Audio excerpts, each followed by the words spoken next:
If your mix feels clear, but everything still feels stacked on top of each other, it's not because you're missing saturation, it's because you're using it without intention. Modern mixing gives you something engineers never had: the ability to choose which sounds get harmonics and which don't. That choice creates separation, depth, and clarity without EQ or volume tricks. Once you see saturation this way, it stops being a flavor and becomes a deliberate design decision. In the first two videos, we talked about where saturation came from and how digital changed the rules. This video isn't about adding more. It's about assignment and restraint.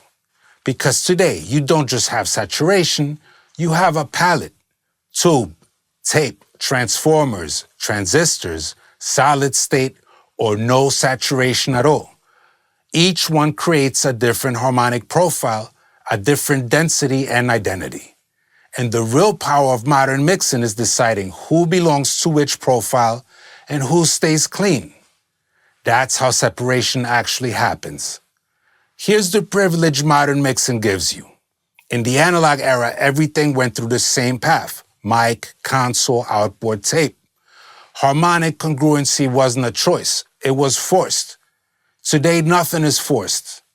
You can saturate one sound heavily, barely touch another, and leave a third completely clean.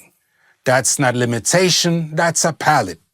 Different tapes at different speeds, different drive levels. And yes, no saturation at all is also a choice, because sometimes the cleanest sound stands out precisely because everything else carries harmonics. The contrast is separation. This is where intention turns into decisions. Vocals often benefit from even harmonics. They feel forward, stable, familiar. Drums often benefit from odd harmonics.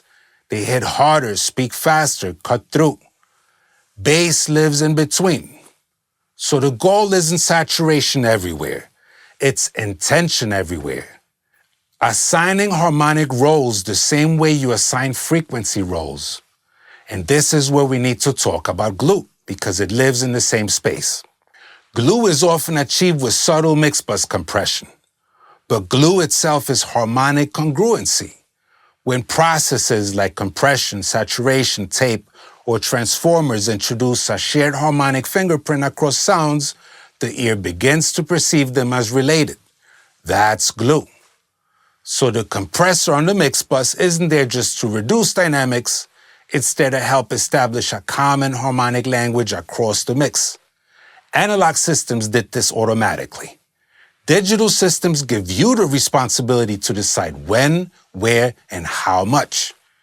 Once you understand that, glue stops being a preset and becomes an intentional outcome. When harmonics are random, mixes feel crowded and brittle. When harmonics are intentional, mixes feel dense but clear. Not because they're louder, but because the ear recognizes familiarity. And that's why great mixes feel finished at lower levels. Saturation isn't about dirt, it's about identity.